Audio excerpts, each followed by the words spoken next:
Customer service, done right, can be your company's single biggest competitive advantage. Welcome to the Customer Service Revolution. Join customer service authority and best-selling author John DiJulius as he interviews leaders who are revolutionizing their industries. This is more than a podcast, though. It's a movement. The Customer Service Revolution is a radical overthrow of conventional business mentality designed to transform what customers and employees experience. If you're a revolutionary customer service leader who's ready to stop competing on price and obsessed with building a brand that people cannot live without, this podcast is for you.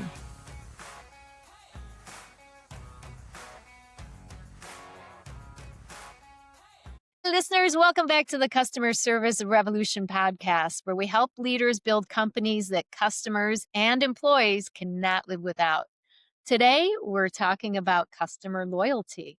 Not the kind driven by discounts or reward programs, but real loyalty, the kind that keeps customers even when a competitor is cheaper, faster, or more convenient. One of the biggest myths we see is that loyalty comes from big, expensive gestures. But in the relationship economy, John talks about loyalty being built in the everyday. It's built in the details, the small moments where customers feel taken care of, respected, and known. John, you've taught for years that small improvements in the customer experience don't just add up. They compound. They create customers for life.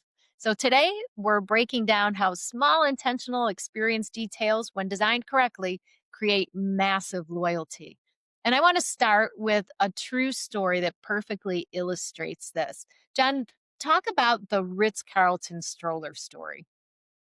Or another story of your choosing. Yeah, the Ritz-Carlton is known for this, and I think they might have been inspired by Disney. When Disney, your child loses a stuffed animal, it happens all the time. Whether they find it and get it back for you, or if it's a stuffed animal they sell at the parks, you'll get it back somehow, and it'll have a story and pictures of all the places the stroller or the stuffed animal visited. There might be a picture with Mickey and Minnie and the stuffed animal on the Space Mountain ride. And so they turn it into, something that's, interesting in a story. So I believe the Ritz-Carlton story is a family lost their stroller, which obviously is major inconvenience. And the Ritz-Carlton, this, pardon me, bought them a new one. Yeah, replaced the stroller that they lost because they knew that you couldn't. Yeah. Yeah. So the Ritz-Carlton replaced the stroller, maybe no charge.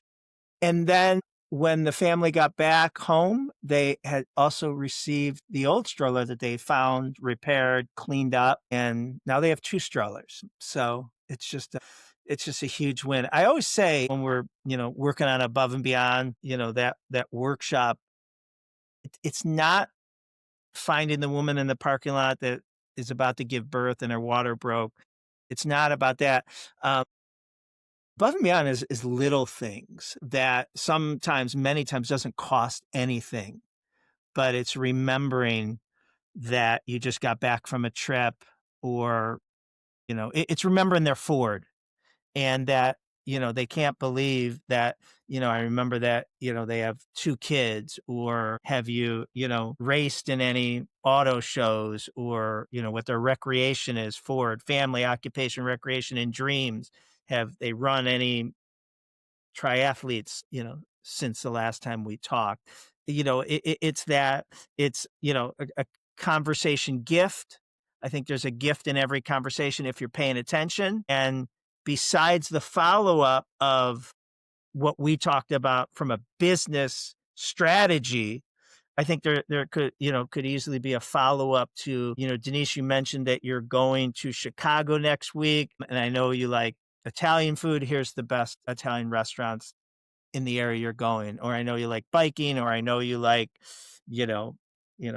hot yoga, whatever. And it's just sending those little links that people don't even remember having those conversations. And what I find powerful about the story with the stroller, the story about the stuffed animal, is that it's not about policy. It's not about the approval chain and everything you have to go through to be able to do it. It's about those people being empowered to protect the customer experience. And I know that's exactly what you teach the consultants when they go out and they teach other companies. Loyalty isn't accidental.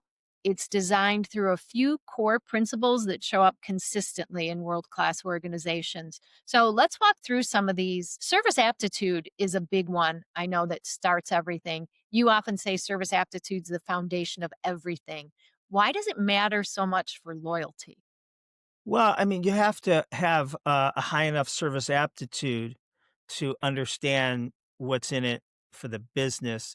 A lot of times, employees want to protect the business. You said protect the customer experience, which I love, and but a lot of times, we don't want people taking advantage of you know the company.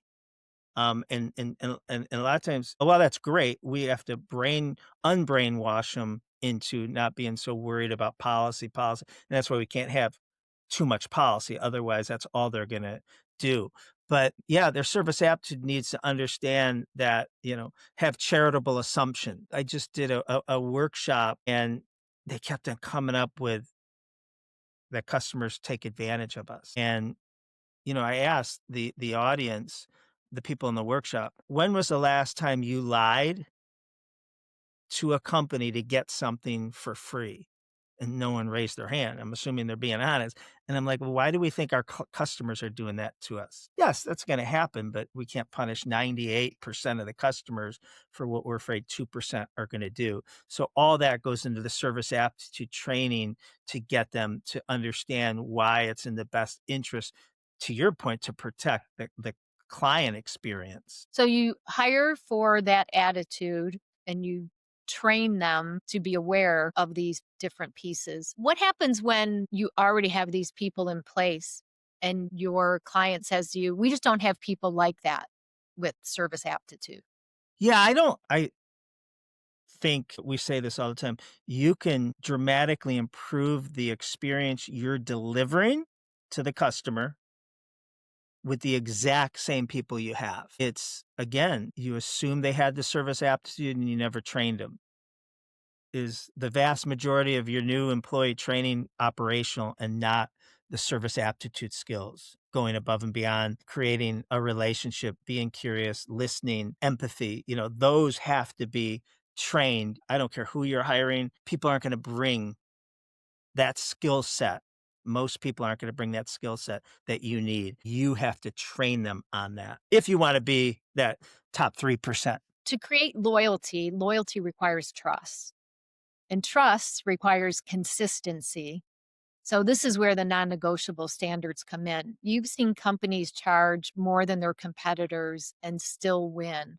Why? Well, so let's look at who's doing it. Apple, you're paying a lot more for that iPhone, your MacBook, your AirPods, your headphones, anything. I mean, Apple is the premium. I mean, there's not too many people that are going to charge more than them. Lululemon historically, Starbucks, historically is the most expensive, the Ritz-Carlton. Those are all companies that have proven that you can make price irrelevant, and making price irrelevant doesn't mean there's no limit you could put on a price. It means based on the experience you consistently deliver, your customers aren't out price shopping you, right? You're not giving them a reason to say, I feel like I'm getting ripped off.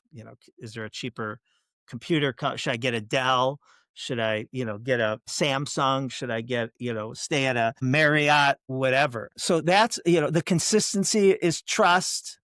Um, uh, Consistency and even service recovery builds trust. There's the service recovery paradox where they say, if I come and do business with you and I have expectations, not unrealistic, just that you're going to deliver what you're giving me, and you do that, and that's all you do, I may or may not be loyal. If I meet someone that does what you do and they offer me a better deal, or I play golf with them, I'm probably going to switch. But they scientifically have proven that if you drop the ball, but make it right, overcorrect, there's a likelihood I'm gonna be a customer for a lot longer, maybe for life, because you demonstrated your zero risk. You demonstrated that you realize that's not what should have happened, and it's less likely to happen again because you don't wanna be overcorrecting. Do you have any other small above and beyond moments that have made a big difference? Any stories? Yeah, so I just wrote about this. This is mind-blowing to me. Chewy's, which is known as a world-class customer service place, uh, is awesome. They sell dog food and anything to go with pets. Something that they do is real. I have a video that I love to show. Uh, I obviously can't do it here, but think about what's the experience we give in most businesses when a client stops doing business with us. It's usually nothing, right? It might be some guilt of, you're getting out of your contract. And Denise, I've been your account executive for the last 15 years and I've done this, this, and this. There might be that awkward, firing me or whatever it is. But usually people don't do anything else. They just, move on and, you know, Chewy's goes above and beyond when they get fired.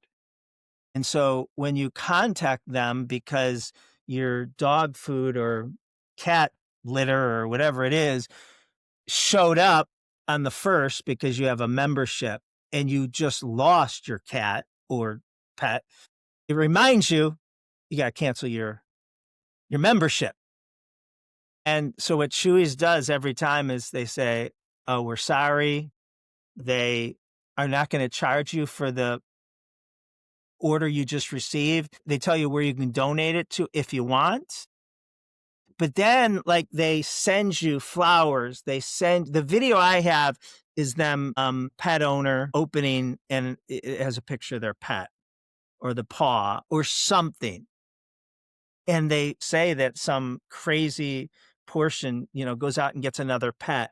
And one of the reasons is they continue to do business with Chewy's. Chewy's. Yeah. But like, it made me start thinking about how do we, do that maybe when a consulting project is just over and they don't need us anymore, right? Do we do the cold, okay, let us know, and do we only reach out to them when, hey, got a new book, hey, got a new workshop, you know, versus, how cool would it be to wrap up that relationship with something more memorable? So you definitely are the first person they call when that need arises that you offer what they're looking for. And just keeping that connection. Yeah. So, and real connection, not the automated where we get an email, that's time to go out 6 months after, 3 months past that, whatever it is. Those when they come. So what Yeah. separates real connection from automation? I think it's, first the person, you got to have people that are truly curious. Like you could ask and write down someone's Ford, family, occupation, recreation, dreams, just because you have to, just because it's part of your job and maybe you get audited or there's a report that run, or you can be genuinely interested in, um, I don't know about you, but, I do Ford and, personal life. It's just a good way to be curious and keep the topic on the other person and learn about them. So it just becomes in you. But like to your point, one of our best practices that our clients do is the 3-2-1. And the 3-2-1 is you pick a time, 8:30 a.m. every Wednesday, and you do this. And it takes, less than 5 minutes. And the 3-2-1 was originally meant to send out 3 emails, write 2 cards, and call one past or existing client, but that you're not communicating with currently right now. And then in that, you have to have a reason, and it can't be a solicitation. It can't be, "Hey, Denise, we have another book, a workshop. I think this might be something you want to do." It has to be a non-solicitation, warm touch. "Hey, Denise, I was in your city last week, or I saw that, your sports team or your alumni won a big game. congratulations, and here's an article that I read, not that I wrote. It could be that we wrote, but just an article on something that I know you're passionate about. I think, this is something you want to share with your team or your leaders. It can't have nothing to do with us, right? And you're just one of the reasons why I love what I do. And then you record, you track that, so all right, I'm not sending Denise anything for another 6 or 8 months. But it makes you think of things like when you're reading articles and you're like, oh, Denise, the COO from that company, she brought this up the last time we spoke. I want to send this to her. So you're thinking about it, and it's kind of a burden because I gotta. There's 6 people I have to reach out to this week. What can I send them? But it's a non-solicitation, warm touch that the next time they think of what you do, you're the only person they're thinking of, or they have a conversation playing golf with a CEO that needs what you do, you're the only person. Goes back to my favorite quote. I think it's by Jerry Garcia. You don't want to be known as the best at what you do. You want to be known as the only one that does what you do. I love that. Yeah, that's a good one. So those create the wow moments though. I mean, they're Yeah. small, but they build that loyalty. A lot of times people hear wow and they assume it's going to be expensive. But that's not what you teach. In fact, it's um one of the principles you teach when creating your signature experiences is simple, low to no cost. What other ones come as part of that? If you're in a retail environment, that could be consumers coming to you and are in the Midwest. Like now, what we'll try to do is, at the end of the night or for anyone, but probably more elderly, or whoever, run out, start their car, brush off their snow, let it warm up, walk them out with an umbrella if it's pouring rain. The people that need it, the people that are going somewhere from here. Little things like that, paying attention that maybe the person that's coming in has a large order or has a wheelchair and a large order, and they're not going to be able to carry both, push the stroller and carry the tray with their 3 kids' orders on it. So you got to be paying attention to that, blinders off, head on a swivel. I think that's a Navy SEAL comment, a quote, but head on a swivel means, how did you not see that she was unhappy, her face, that you went to the table and she had only taken 1 bite and everyone else was done. And you asked her if she was done and she said yes, and you took it away, right? You don't have your head on a swivel. You're not paying attention.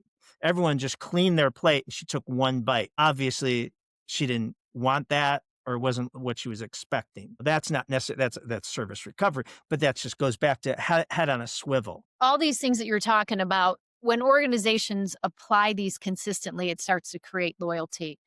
Customers stay longer, they forgive mistakes.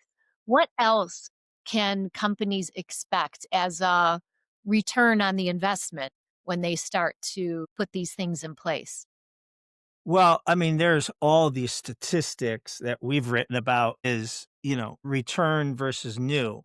Depending on the industry, you have to get 5 new customers to do the damage of what one existing return happy customer will do.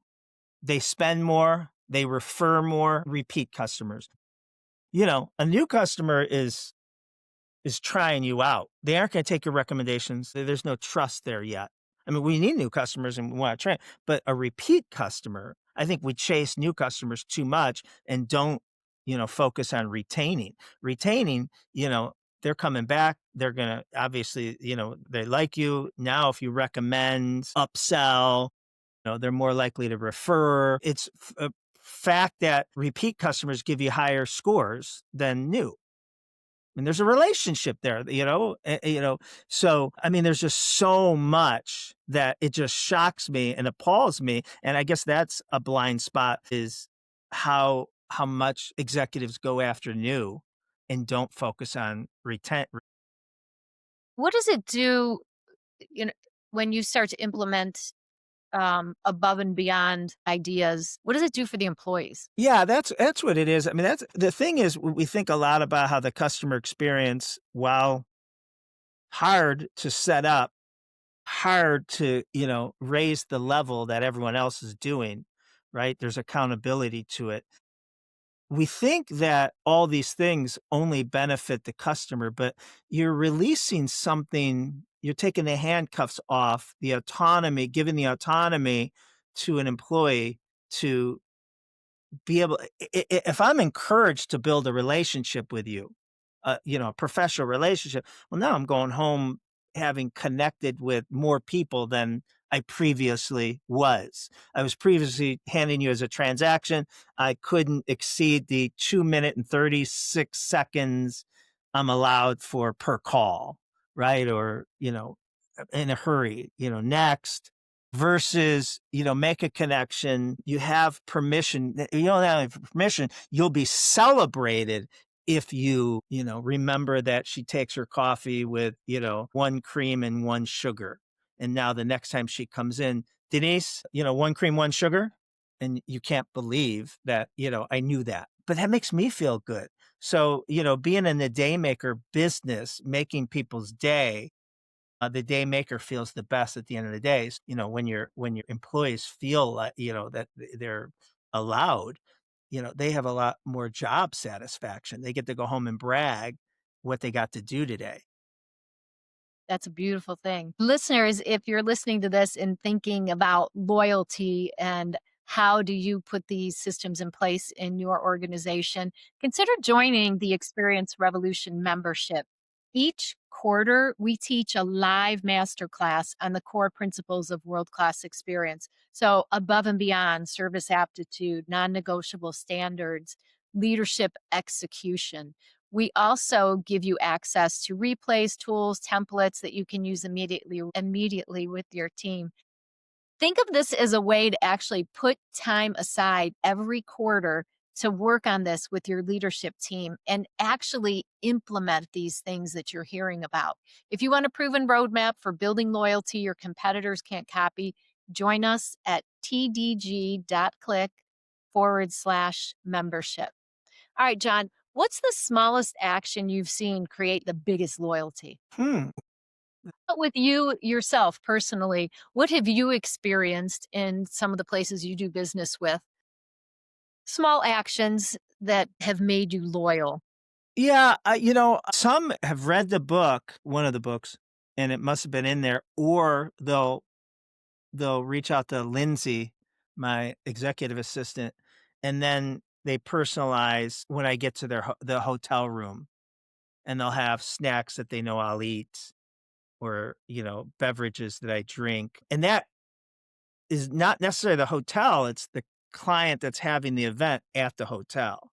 And that's really cool. But I'm trying to think of small. I think of a million after we hang up. Just that, when they educate you that, maybe one person knows that something's happening in your life, your kids, something with your kids or something. And then, random employees come up and will congratulate you or something, and that they shared that in a good way, that, it's not just that one employee. It's like now they're sharing that customer intelligence. So anyone that comes in contact can, compliment me. So I call it high five moments, right? And, when you get a high five moment, that's really important. Share that, with people.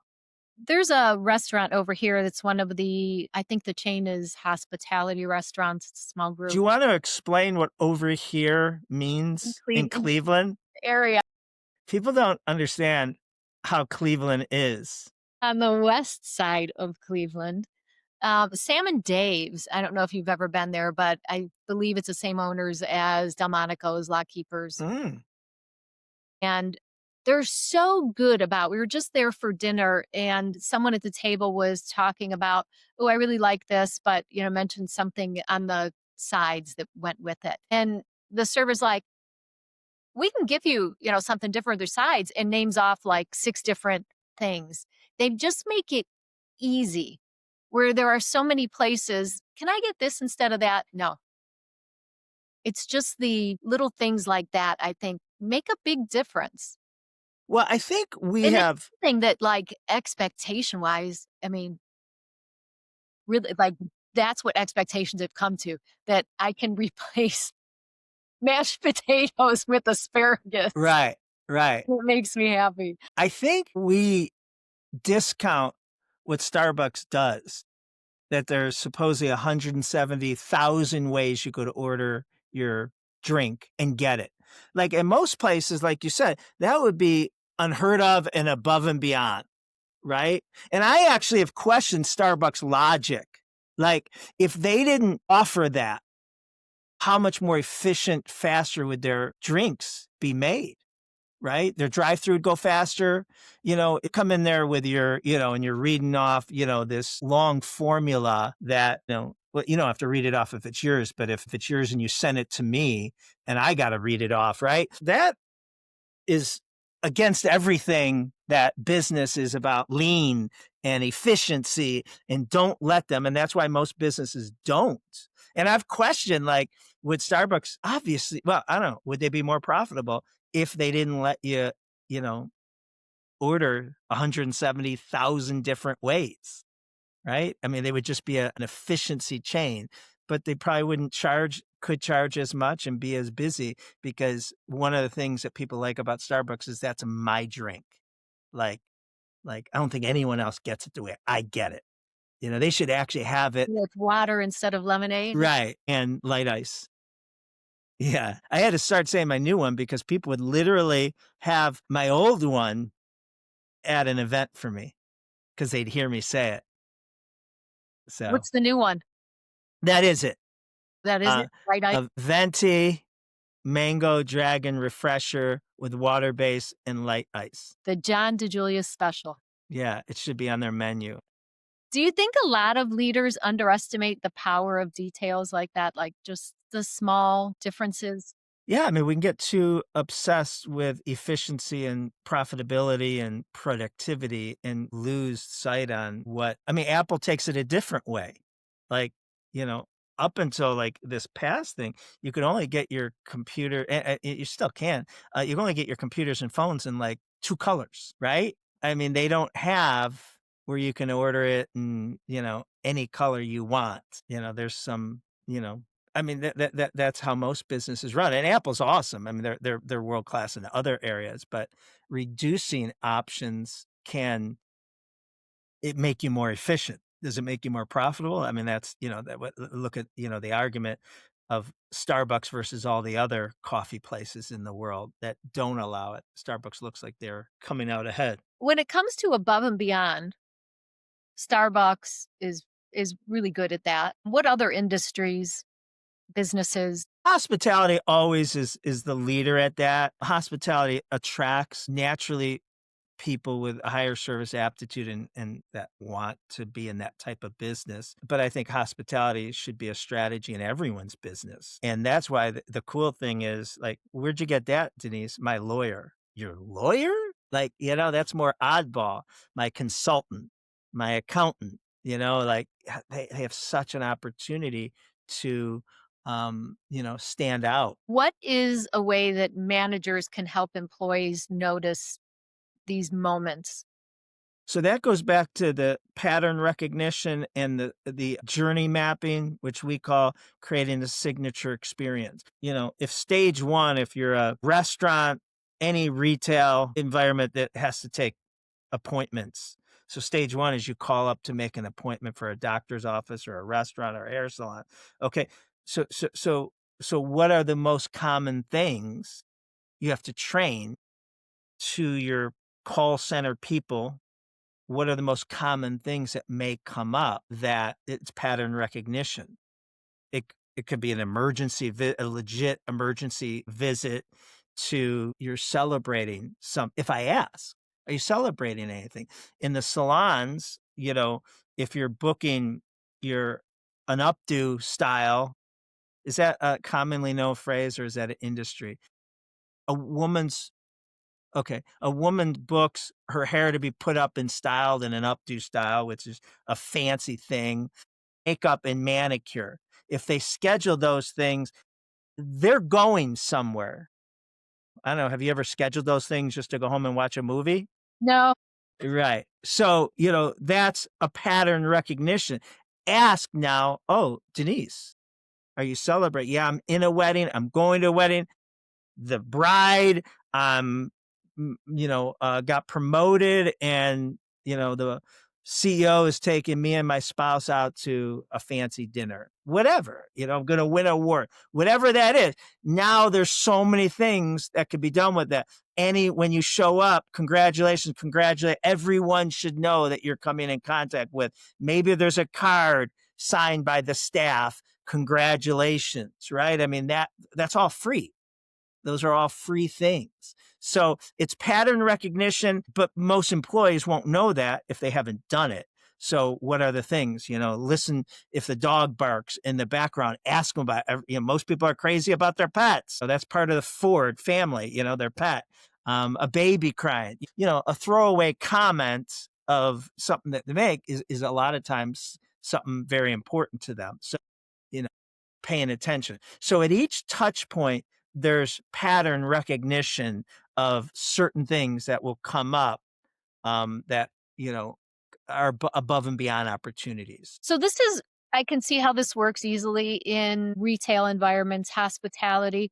What about in high stress environments? Such as How about medical? medical. Yeah. Medical, high stress environments are, something that they're challenged with is oftentimes they're dealing with, customers, patients, whoever, that, are stressed out, that have a lot of anxiety, and which can cause empathy fatigue. So I don't know about you, but knock on wood, I rarely hear that someone has cancer. And when I do, family, friend, whoever, like I get a pit in my stomach, I feel horrible. I'm super empathetic, in that moment, whatever.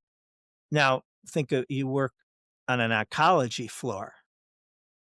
That's all you deal with, right? You're not going to get the pit in the stomach 16 times today. So there's empathy fatigue there. And then there's relative empathy or whatever is that your cancer is, minor compared to the patient I have in the room next to you. She's saying goodbye to her kids, right?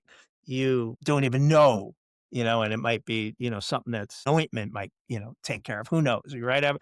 But that's still the worst news that patient has heard, and scared, and what that can turn into and what that could lead to. So it's hard. It's the same thing in, law enforcement. They can come to someone's house who's upset that their iPad got stolen out of their back seat, and they want all resources of, the city used to find this culprit. But those police officers might be coming from a death notice, that's their term, where they had to go to a parent's house and let them know that they found their son or daughter deceased in a car accident, overdose. So imagine them coming from that to my house, and I'm screaming at them because my iPad got stolen. Right? I mean, you know what they want to tell me about my iPad, and deservedly so, but they can't. So it's really hard. It's really hard. It takes a lot more. It takes a different person. It also takes leadership to constantly be celebrating victories that you could have and reminding people the impact that they're having, even though they might be getting screamed at. If you work at Goodyear, and that's a grudge buy. I don't want to have to go to Goodyear and get my tire replaced. So there's a lot of support, technical support. That's a grudge buy, and they could have empathy fatigue because everyone is calling because their computer's down, and everyone's pissed, and those are tough jobs. I mean, those are the toughest jobs in the world. So, looking at all organizations now, what's one action that a listener can take in the next 24 hours to help improve their above and beyond culture? Getting together with people, many people as they can, and making a list of 24 above and beyond actions that are likely to come up in those scenarios. What are the most common things that, could come up? And I'm not talking about 24 per, that would be a lot. But just, you want to create a list of 24. Now, they may apply to different touch points. most common will come up, and B, don't cost anything. And it will be a lot easier than you think once you start thinking. Walking someone out to their car, brushing the snow, giving them an umbrella, you know, remembering how you take your coffee. Well, maybe I follow up, in an email saying, "Hey, how did Ken's surgery? Just checking in." You don't remember telling me that. Speaking that we're a service provider client, not employee, but employee too, right?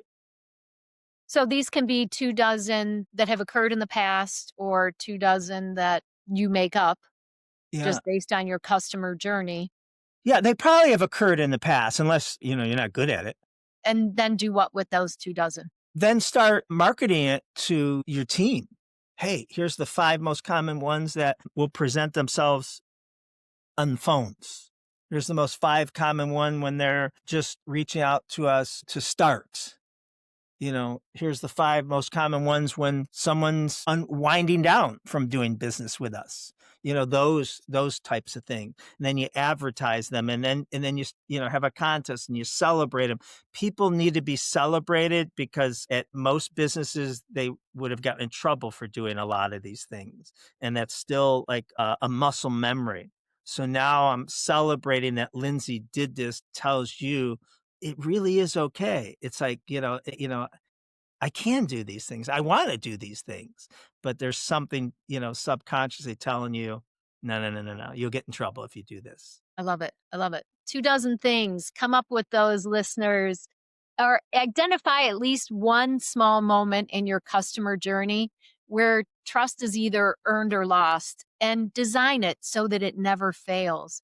Loyalty is the byproduct of leadership decisions, not frontline heroics. Small moments don't stay small. And remember, if you're ready to build a culture where small actions create customers for life, join the Experience Revolution membership. Go to tdg.click/membership. John, what else do you have for our listeners before we close up for this week? Find something personal, make something memorable. I did not say that. Someone said to me at a workshop, and I'm like, oh my God, that's great. Yeah. Do you have Find an some. example of how it was used? Uh, I think Ford's the best. Your daughter or son just, is a senior in high school and is committed to or, you know, uh, accepted whatever into Michigan, University of Michigan or wherever. Maybe send them some Couldn't swag. say Ohio State University, you had to say Michigan? I know, I know. Maybe there's some swag, uh, that you send them or, parent of, or a freaking little pennant. It's things like that. And maybe, I posted on LinkedIn or Facebook. I never even told you, but all of a sudden something arrives. Love it. Yeah, the people put the information out there. Ford is online, family, occupation, recreation, dreams. It appears in social media. Easy to find. Awesome. Thank you, John. Thank you. And we'll see you next week. Thanks, listeners.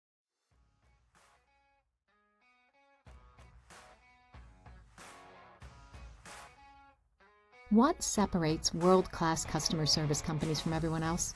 One significant factor is having someone dedicated to designing and managing the customer's experience. The Customer Experience Executive Academy trains leaders to excel at this. Find out how to enroll now. Contact Claudia at thedijuliusgroup.com for details.